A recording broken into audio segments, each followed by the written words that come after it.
Hi, and welcome back to another 10 with Ken. I'm Ken Steele.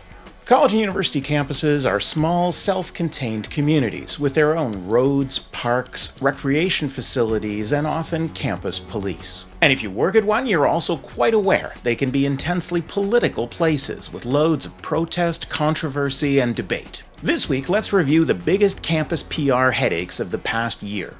They have some common causes, and there are a few things we can learn. Let's take 10 and take stock.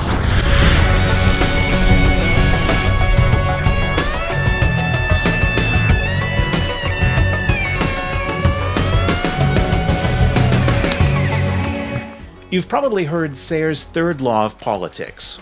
Academic politics are the most vicious and bitter form of politics because the stakes are so low. Academia may well be the most challenging environment in which to manage messaging. You're dealing with hundreds of intelligent, opinionated faculty, all of whom value academic freedom and free speech. You also likely have tens of thousands of students active on social media and fearless in the controversial things they may say. What's more, as public institutions with alumni, parents, and taxpayers in the community, the local mainstream media will pounce on every story opportunity your campus affords. Well, every controversy and scandal, that is.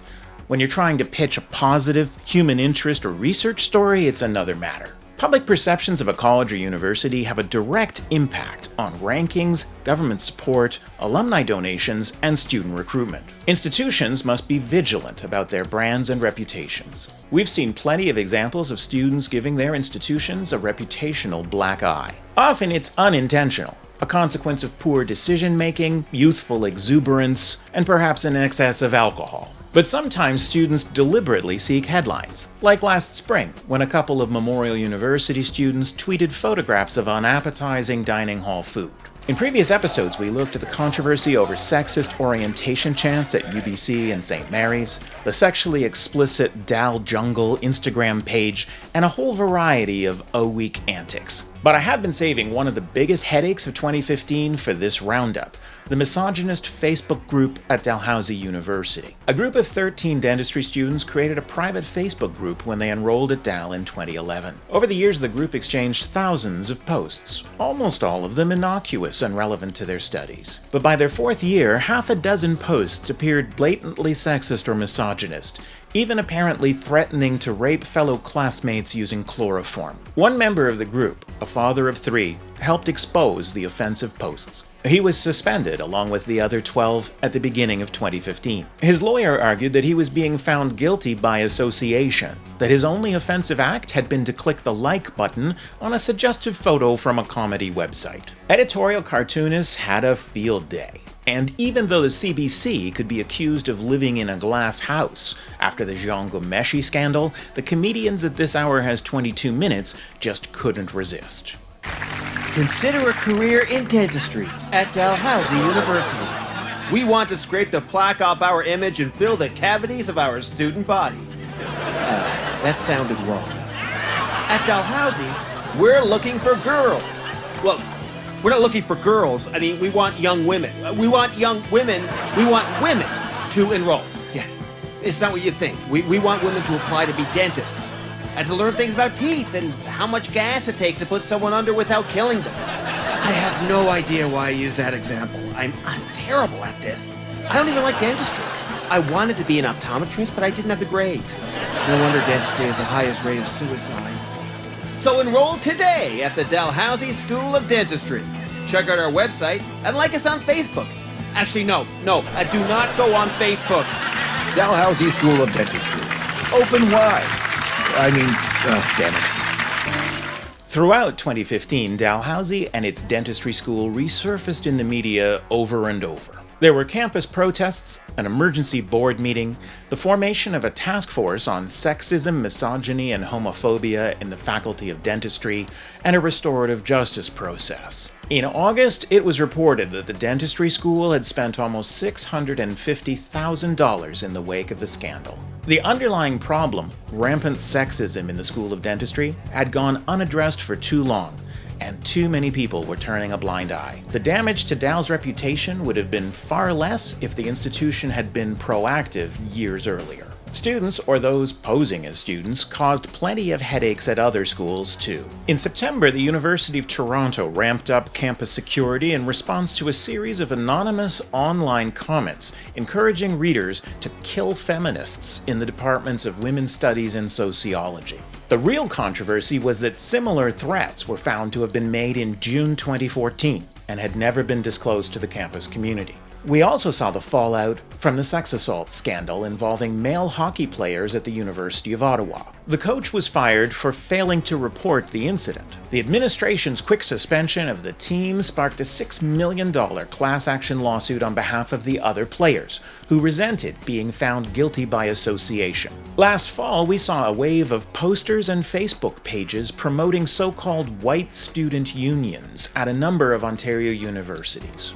Last year, several Montréal CÉGEPs had to wrestle with the thorny issue of youth radicalization when it was found that 6 young Quebecers had left Canada to join ISIS forces fighting in Syria. 2 CÉGEPs promptly stopped renting space to an Islamic studies school that was suspected of contributing to the radicalization. In June, 10 more CÉGEP students were arrested at the Montreal airport, apparently leaving the country to join jihadist groups. Of course, students aren't the only creative, intelligent, and outspoken people on your campus. Last year, we saw plenty of headaches caused by faculty members, too. We've already talked about Nobel Prize-winning biochemist Tim Hunt, who demonstrated both his age and his ignorance by making a feeble joke about female scientists being a distraction in the lab. He actually made things far worse with his botched attempt at an apology.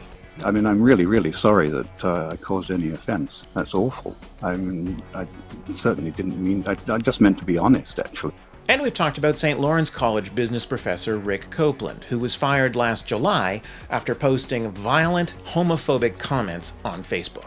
At Carleton University, a professor's blog has been making headlines for months, and the administration's response has led to talk of censure from the CAUT. Ruth Gorolich, biology professor at Carleton, also sits on the university's board of governors, one of the largest in the country with 33 members. Gorolich sees himself as elected by faculty and librarians to represent the interests of his constituents, and he has blogged extensively about discussions held in open session. The board and administration object to perceived inaccuracies in his blogs, which don't always agree with the official minutes, and to what they perceive as personal attacks on the integrity of fellow board members. The board drafted a new code of conduct that made it quite clear.